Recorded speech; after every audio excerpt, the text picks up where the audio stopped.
and we'll go through the talk in a second. This is I guess our last chance to thank our sponsors for getting this event up and helping get this event up. So throughout the day, you may want to have probably checked out the Auth0 challenge that has been running. You should have all gotten an invitation to go for it in your email as you signed up. And of course, check out the rest of the sponsors. If you're into developing any kind of modern front-end app, then you may want to check Crystallize, which essentially combines your product information along with rich content management. So it will be really helpful setting up, especially an e-commerce app if you're looking into something like this. And of course, in the React Norway website, you can check out the job listings that are posted from all our sponsors. So be sure to visit the website to check these things out. So without further ado, Mrinalini, I think I'm passing the torch to you. I've said enough, and I hope everyone enjoys the talk. Awesome. Thank you so much. So let me go ahead and share my screen. And I believe my screen is being shared, right, Stavros? Yeah, okay. It looks totally fine. Okay, awesome. Thank you. So as Stavros mentioned, my name is Mrinalini Sugosh.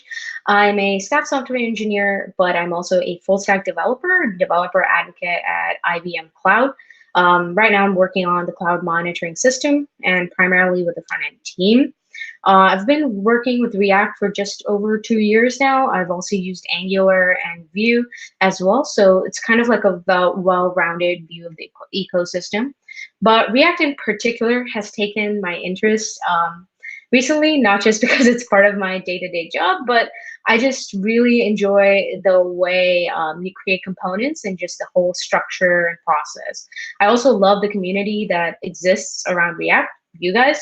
And yeah, so why this talk, right? So about a year ago, this talk was probably born into the making. So I had a bug and I wasn't really sure about how something was being rendered. I think we've all been there with React. Sometimes you just get a lot of re-renders and sometimes things just don't re-render. And I started to understand, over the past few months even, that I really didn't get why this was happening. And I didn't really fully comprehend how React worked internally, how we started with this weird HTML-like component structure and then just ended up with DOM manipulation. So that was the journey, and it seems like y'all are here for the same interest. So let's just get started. I just want to kind of recap and give you a quick outline that I will be basing this entire talk on. And this is how in my head I think of like the 5 important things that happen in order for us to get from HTML components to the DOM manipulation. So just bear with me if things get a little confusing, especially in reconciliation process. Bear with me until the end because it does start to make sense as things tie together at the end. So I think the first and foremost thing that I'd like to get on the same page is HTML and DOM, right? I think most of us have a pretty good understanding of what this is, considering the level of the talk and the conference that we're in, but I just don't want to assume anyone's knowledge who's tuning in. So we'll just get some base information for everyone to get up to speed on this. So, React solves a lot of problems, right? But if I had to boil it down to a single phrase or a single kind of statement, I would say this is what React does, right? React essentially allows you to write maintainable, performant code by using the concept of components. Components allow you to focus on describing the UI you want rather than focusing on the details of how the UI actually gets inserted into the page. And so let's just break that down further so that we have an understanding, like when we start and why React does things the way it does, right? When I'm trying to generate HTML, I don't actually care about how my nav or my buttons get inserted onto the page. I don't even care if it's inserted in the right order or if we're using jQuery or whatever we want to use. That's an implementation detail, right? What I'm mostly concerned about is that I want to be able to define buttons and I want them to look the same across the board. And then additionally, from a performance standpoint, why this React framework is so useful is because what I didn't understand earlier is that in a web browser, the most expensive thing to do is DOM manipulation. I can actually create 10,000, probably more JavaScript objects faster than I can manipulate and update styles and things like that. Because remember, we're not just changing the content, right? Your web browser, when you manipulate the DOM, it has to repaint, it has to frame animations, it has to load network requests, it has to handle all of this at the same time. And another important thing to know is that JavaScript is also single-threaded. And what does that mean? It means that everything just happens from start to finish. So it's a lot easier to generate a bunch of stuff and then say, hey, we want to update. And that's exactly what React fundamentally does. So let's go back to our fundamentals, which is HTML and DOM, right? So thinking of HTML and the DOM, we just want to get on the same page of the super simple HTML. We've seen this before. I think it's helpful to think of a web page, for those of you who don't know, as a document. And that will be our kind of basis going forward. You can edit documents, right? Think of Microsoft Word. Think of Google Doc. You edit using a user interface in the browser. You edit this document. And similarly, for the web, the HTML document is edited with an API. And that API is the DOM. And how is it edited? We've all probably done this before as well, where we get an element by ID, by name, and then change that inner HTML. So super, super simple. In this case, we get an element, the title, and then we change the inner HTML from hello world to hello Norway. So just to make sure we're all on the same page, this is what we're talking about, but how do we get from React to this, right? So once we've covered the basics for HTML and the DOM, let's look at the basics fundamental for React. And the basics and fundamental for React is the components and elements, right? That's really the meat of all things React. And if the goal of React on the web is to generate HTML, we have a base idea that components and components for React. So components are essentially functions or classes that describe the UI you want to ultimately end up with. We usually write it up in like JSX, and JSX is a common term for JavaScript XML. It is the primary way that I've seen a lot of React apps written, and we also don't have to get into very detailed bit, but we can take a look at what a component using JSX looks like and why we write it because of its simplicity, right? So let's just take a look. So a component using JSX is the super simple component. This is probably what you write, right? We've all written a functional component, and it's probably very familiar to us. We have our main element. We have our H1 tag. This has an ID title, and it returns a hello world. And this component runs the result. And what really happens behind the screen is what we're going to explore in this talk. And what really happens is that React starts to create an instance of this component. It just doesn't return the component. We create an instance of the component. So think states, think props, right? And think of this return component as this constant living organism that consumes its props, it deduces traits, and returns an element. And this element is a plain object describing a component or HTML tag.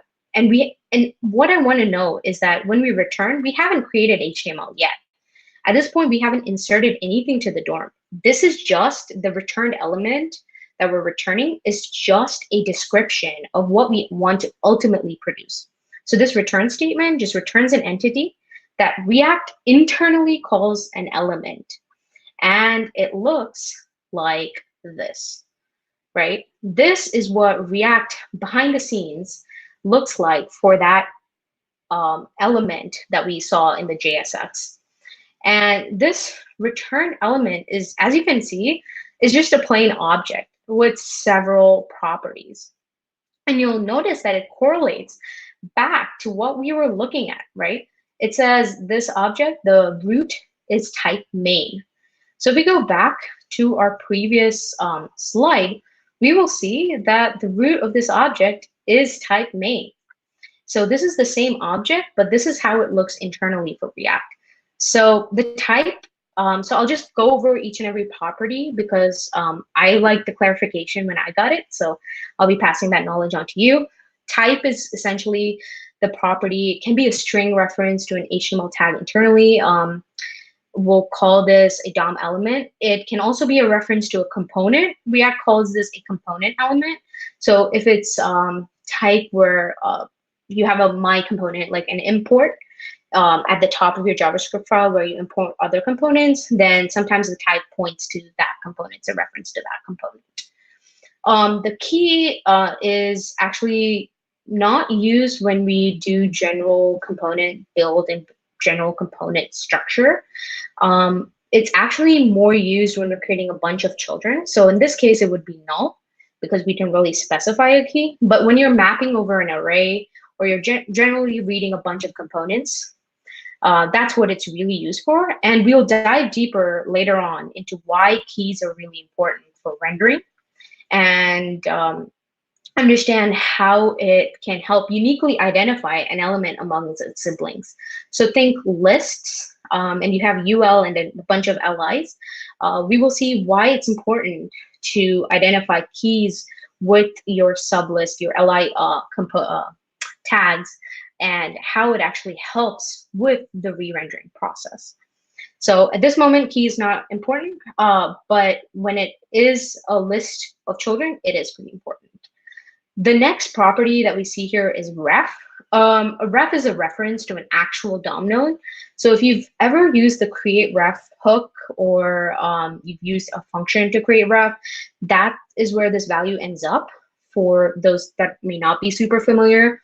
And it's just a reference that you can focus an import on. Sometimes I've used this when I use third-party libraries and I need to write an attribute to a DOM node and I have no other way to access it. This is the type of reference I'd have to ultimately use. But outside of that, this is not used that often.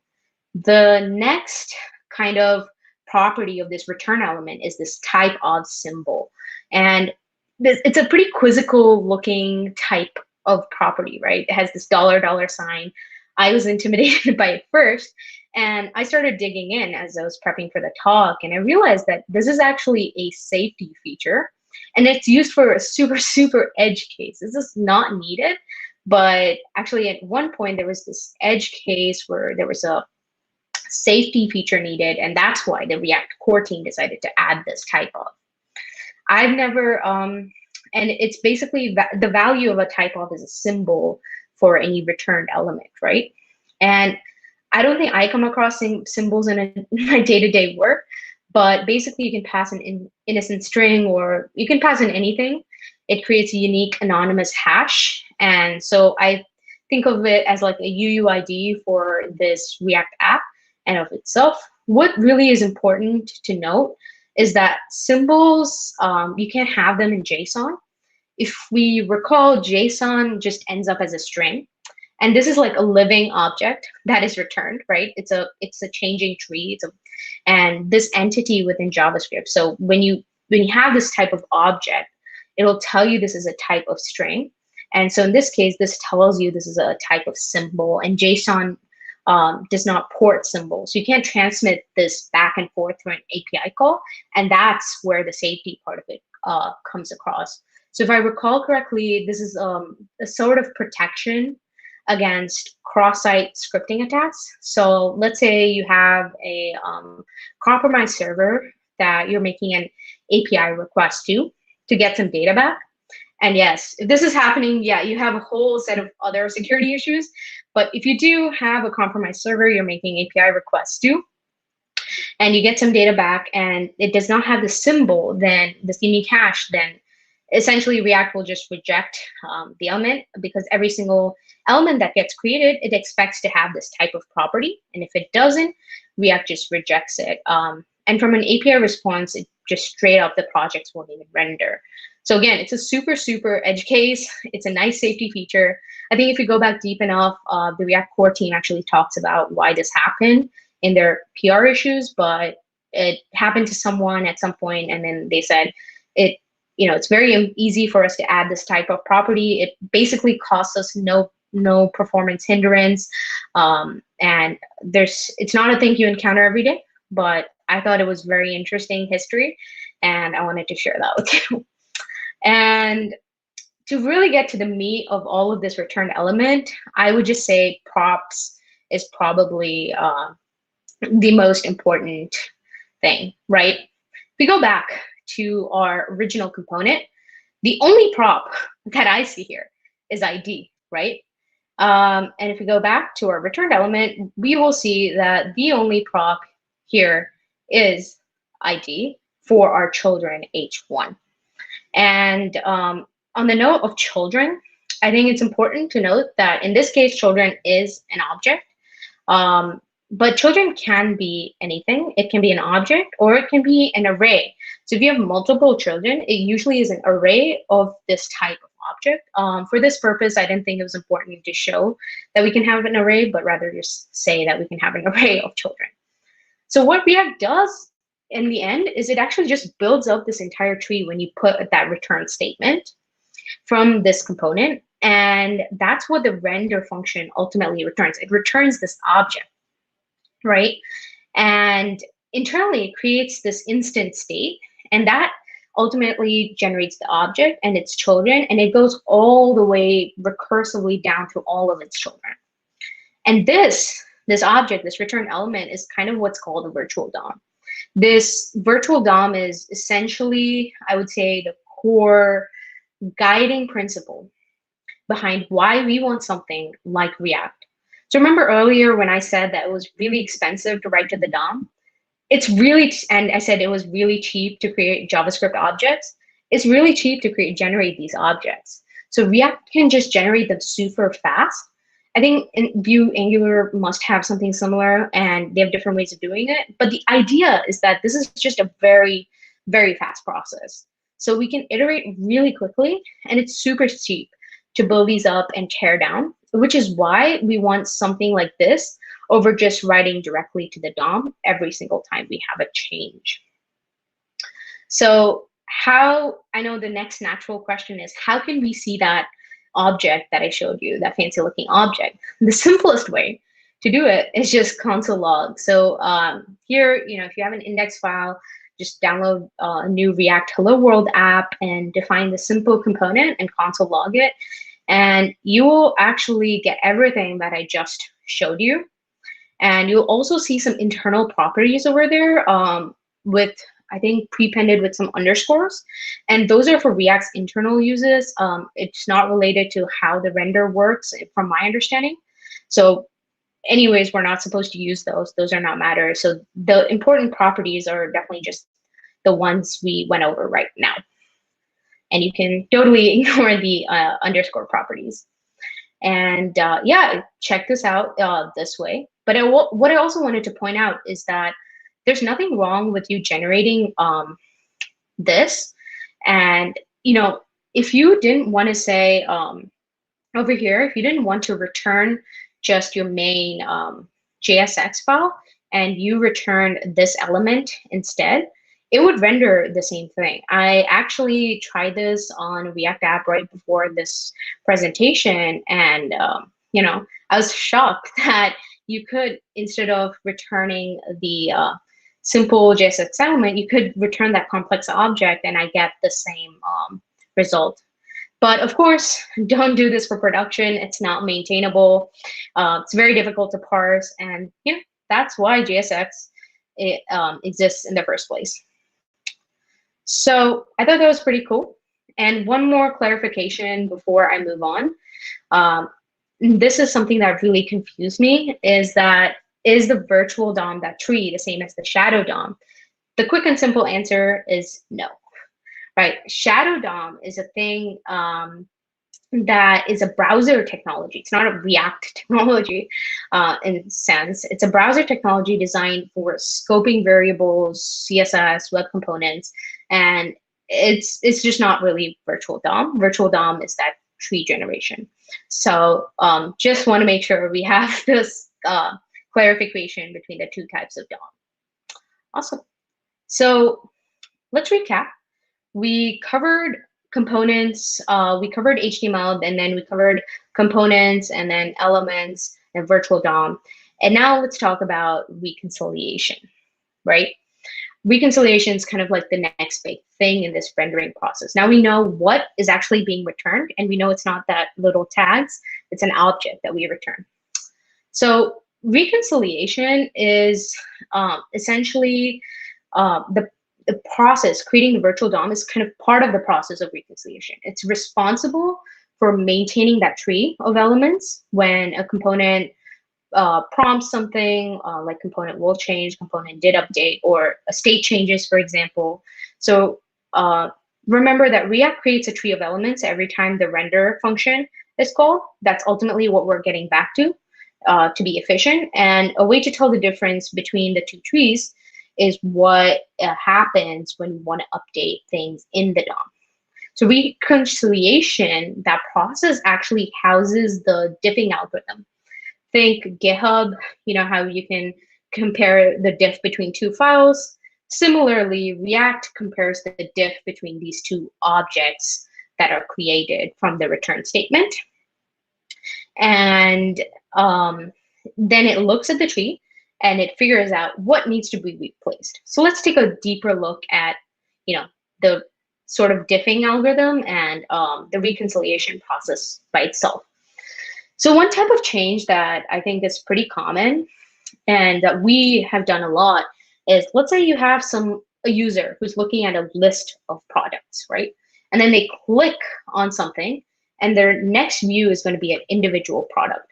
The wrapper, which is the page itself, could be the same. Most of the objects in the page could be the same.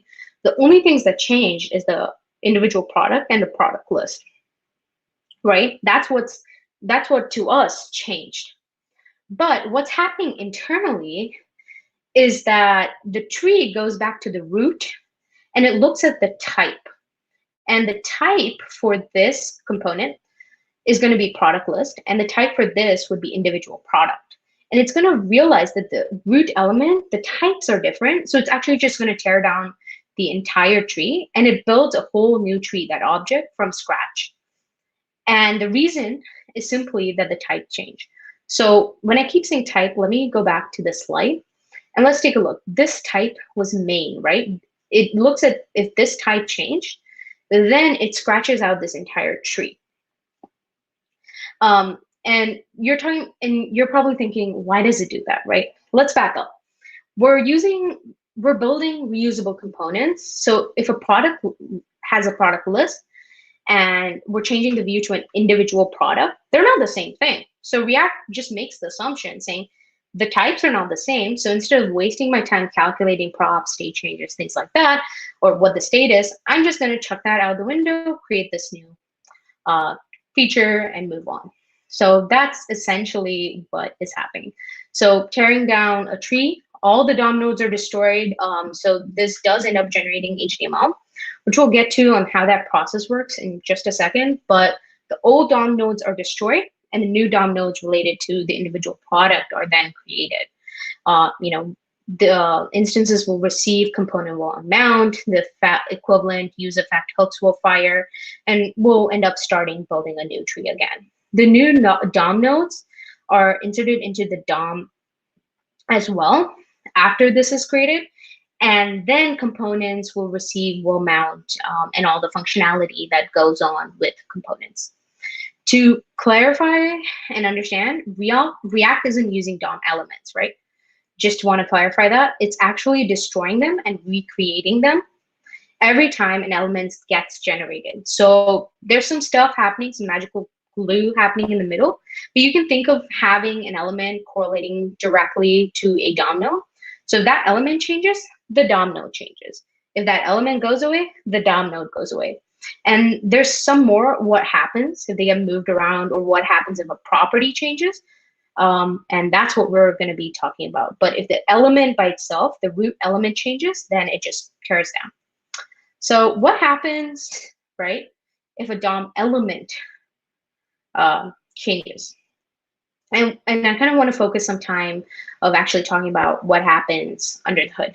The difference is between, native HTML elements, DOM elements, and component elements.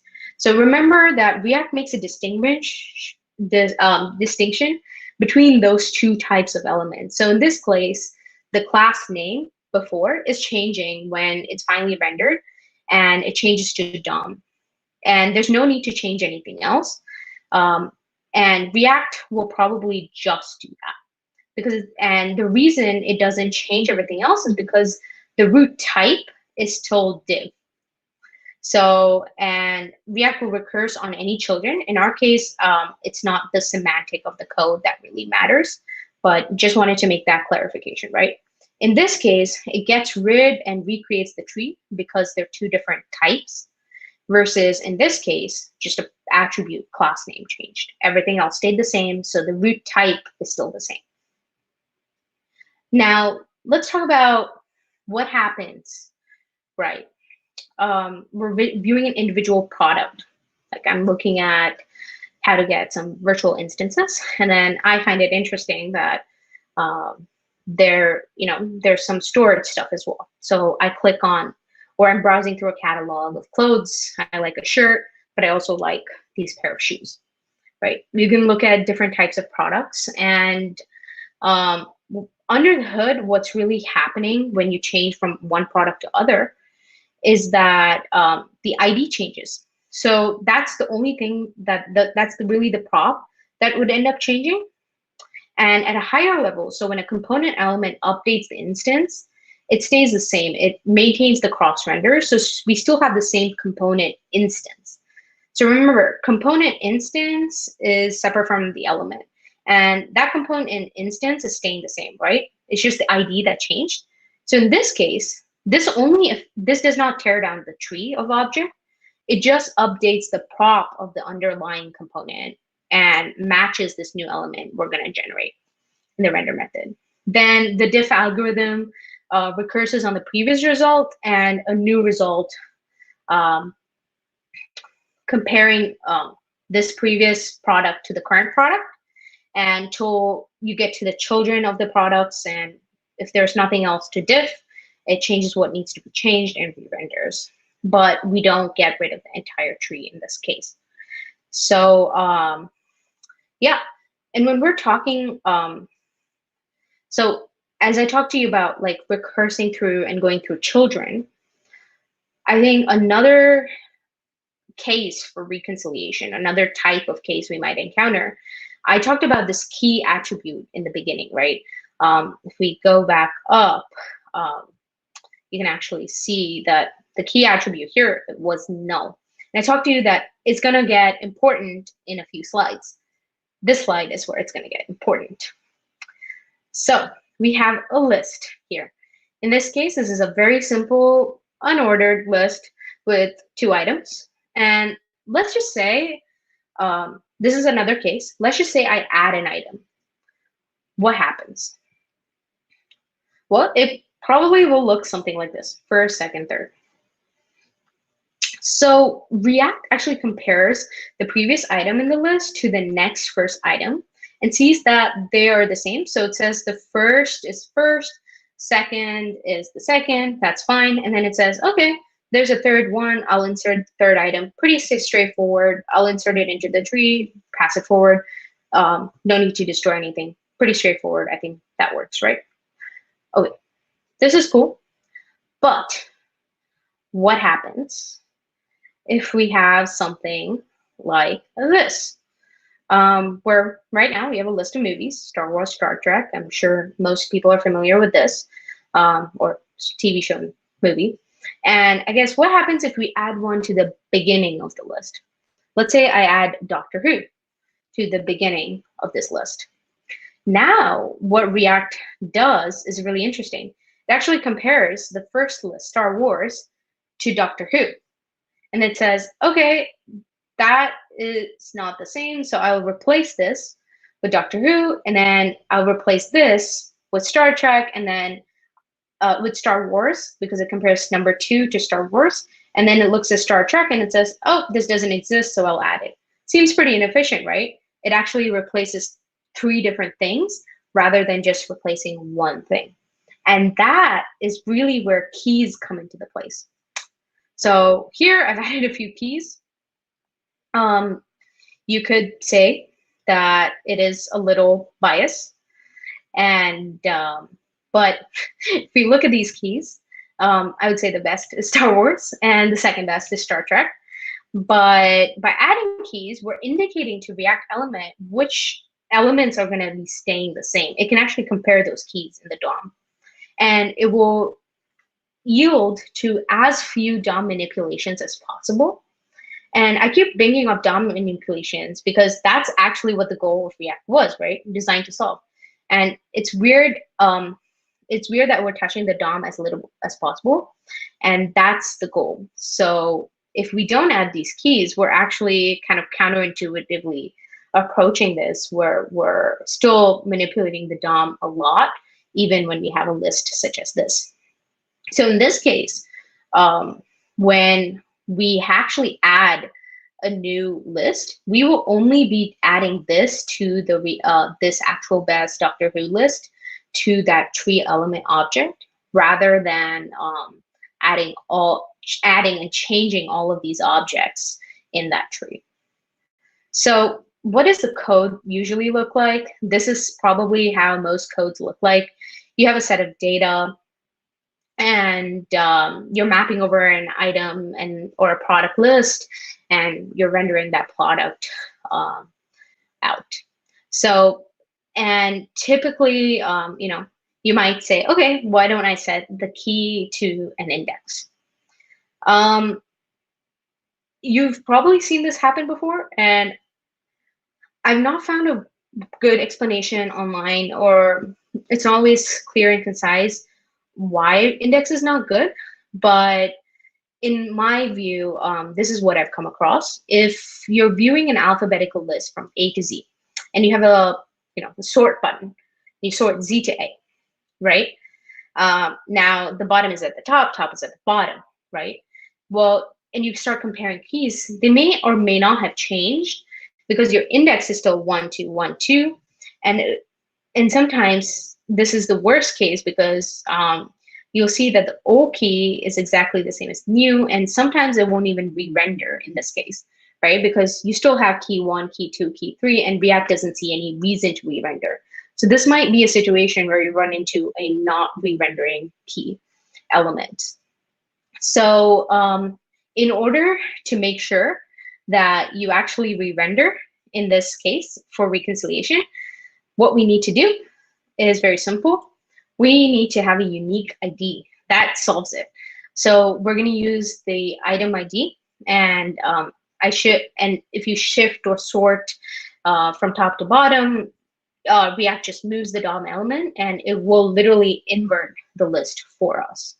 So if you don't have a unique ID, usually most data, you're probably loading it from a server, so you probably will have a server generated unique ID that you could use. But if you don't have one, I like to use some tools. Lodash is some of my favorite tools. You don't even have to import the entire library. You can just use a specific import unique identifier, and it will literally just give a unique ID. You can also use a UUID. There's several tools out there to generate unique IDs, but I highly recommend just using the item ID that is usually generated for you by an API. This is just a kind of rule that I make for myself after I learned about this reconciliation process and not rendering right. And the reason I do this is even if the list doesn't change, or if we're not going to sort it, and even if there's only like 5 items, I think this is a good way to future-proof, or in a sense, defensive coding. So it's like I just go ahead and use the unique identifier in my item right now, because suddenly one day if my API is returning 10,000 or 100,000 items, I don't have to ever think about this again, and it's automatically just going to be more performant, and performant help, or it's going to help your performance, and it's just the other, and it's going to be much better than if I just use index for my key. I think this is has been a huge source of bugs that I've realized, and that people don't even realize is happening. But more importantly, what I want to point out is that the diffing algorithm is able to switch amongst children. So is not able to switch amongst children. So this doesn't happen if you just shift the children. And what I mean to say is if you have a child of a child, React isn't going to pay attention that that key shifted downward. So it's only going to be amongst children. So you can't like move a parent to child kind of relationship. That's going to be considered a new element. So this is just amongst children. Also, a very cool thing that I recently found out about keys is that keys are just strings. I didn't know this. I thought they had to be UUIDs, like no spaces, but you can have spaces. It doesn't really matter because React is literally just doing strict comparison, and they just have to be the same. That's all that matters for consistency. I don't recommend doing something like this because sometimes, more often than not, you might have duplicate keywords. So it's probably not helping your case doing this. So definitely stick to using ID. But this is a completely valid way of using keys. Awesome. So what I want to kind of, well, almost finally, is talk about is the actual meat of rendering, right? So now we have a pretty decent understanding of when things will re-render, when things change, when things won't re-render with components. And we have a decent understanding of that tree, that virtual DOM. So just kind of walking back, we have a component, then we get a component instance when we return. That generates that element object that ends up in the DOM and somehow in the DOM somehow, right? And that's what we're going to talk about. How does that element that we generate end up in the DOM? Well,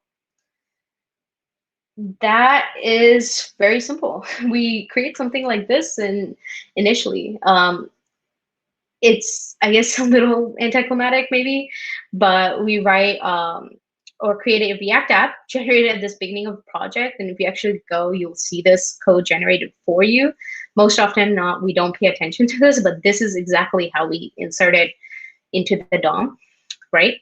And actually, I think I want to point out that the React DOM is not part of the React library. And I actually thought it was. It isn't.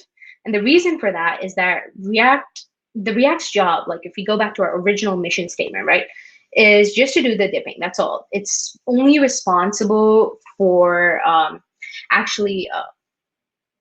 for just the dipping part, just creating that tree. It doesn't actually know that you're generating HTML, and this is how React and React Native work. I believe at some point when I was researching, React and React DOM used to be bundled together in one library, but probably after version 13, 14, maybe earlier, they weren't. And so in theory, React is actually compatible with any kind of DOM insertion tool because of this statement right here. You can actually have any DOM and call render on it and insert your document. So that's in theory. And I actually saw a Reddit post a few weeks ago about someone being able to recreate a React app on a Blackberry, you know, those old phones. And, you know, I tried to find it, but I wasn't able to find that link for the talk. But, you know, it's just cool that at some point, React was able to actually run on Blackberry. And the reason, you know, it's able to run React Native and all of that is because of this abstraction of rendering it in a DOM separate from the actual render itself. And the crux of that is the diffing process and the expression process for you, the developer, should be simple. And you don't have to think about what's actually happening under the hood for this render. I know there's going to be a question on, well, how does it work with React Native? Actually, if you look at your code in React Native, I try to summarize this, but this is generally what it looks. It's not that different from the React DOM. You have an app registry, and you register the component. It's largely the same, and you essentially pass your app as a function in React Native. But essentially, the same things happen here as well with your DOM. Awesome. So now that we've understood where we insert into the DOM, let's talk about where the actual rendering process is done and how it's done, right? What creates that? And that is known as React Fiber. The actual rendering process is done through React Fiber, and it's a bit of a mystical thing to me, but Fiber, I believe, is pretty new, came out like 2-3 years ago, and Fiber basically gives you non-blocking render. It also can pause work, restart work, or just straight up say, I don't want this anymore. And an example is, think of maybe you have a use effect, or you have like a component did mount, and you have a series of API calls that you're making. Fiber actually allows the whole component to just say, stop right there in the middle of the process, or it just say, okay, loading this process at some point. A good example of this is if you've used Suspense for data fetching, that is powered by Fiber. React, I think 16.6 added Suspense component. It's an experimental component that lets you wait for some code to load and decoratively specify a loading state. So Fiber is really what powers that. We use it in our projects for lazy loading, which is a great way, especially if you have a lot of data coming into your app at once. And what's actually happening under the hood is that when you have an element and we have our DOM node, Fiber is actually sitting between our element, that returned object, and the DOM node, and actually does those insertions for us. And it does, checks when to insert that right inner HTML and things like that. I still don't know the answer to how the inner working of Fiber works, but I tried to read through the actual React library, which is a little complicated on that part. But in a sense, what you really need to understand is once we return our DOM object, Fiber is what sits in between that and the actual DOM node itself. I think it's really cool feature, really efficient, and it really helps and has really big effects for very large applications where maybe you have thousands of components and nobody really accesses it at this level. But I think this is a very, very useful tool and thing to understand that sits in React, something that we skip over a lot. So as far as the talk today, the idea, I just want to recap. We've covered it all, right? We've talked about HTML and DOM, what we return, what is reconciliation, how do things render in the DOM, like how does it get inserted, and what Fiber is. So I'd just like to recap and walk everyone back. So we have these HTML-like tag components, and what happens is we return it, and when we return it, we create a component instance. The component instance deduces state, takes props, and it computes them. Then React generates a tree of elements, which was that object we saw earlier with the type and the weird type of and symbol. It's that living object. That object is our virtual DOM. Then that's handled through the reconciliation process, which is then handed off to the rendering process, either React DOM or if you have React Native component registry. And React DOM and component registry takes that and generates DOM nodes, or an internal view components for React app. And that is what the user sees at the end of the day, right? Is the actual DOM nodes. But that is the process from component elements to what you see in rendering. And that's my talk today. So I hope this was informative for you all. And I hope you guys learned something about React rendering and the fundamentals and what really goes on. Again, I'm Mrinalini Sugosh. Follow me on Twitter, GitHub, LinkedIn. All of my user handles are Mrina Sugosh. And I hope you enjoyed the talk today. Thank you. Awesome. It was great. Thanks for the detailed explanation there. It's very informative indeed, Yeah. to be honest. Ronaldo, thank you so much for the talk. Thank you. It was great. It's great having you with us. So as the conference is coming to an end, I want to say thank you so much to all the speakers. Of course, you're included, right? But also all the rest of the guys that took place in this event. And thanks to all the sponsors. And of course, all the attendees that joined and stayed with us till the end throughout the world. Yeah, that was I think it. For any questions, of course, you can reach out directly to Mrinalini, and hopefully next year we'll be able to get this event, Yes. in person and have it, somewhere in Norway in person. So again, thank you so much. It was great to have you with us, and yeah, let's see if we can make that in person next year. Have a good one, everyone. Thank you.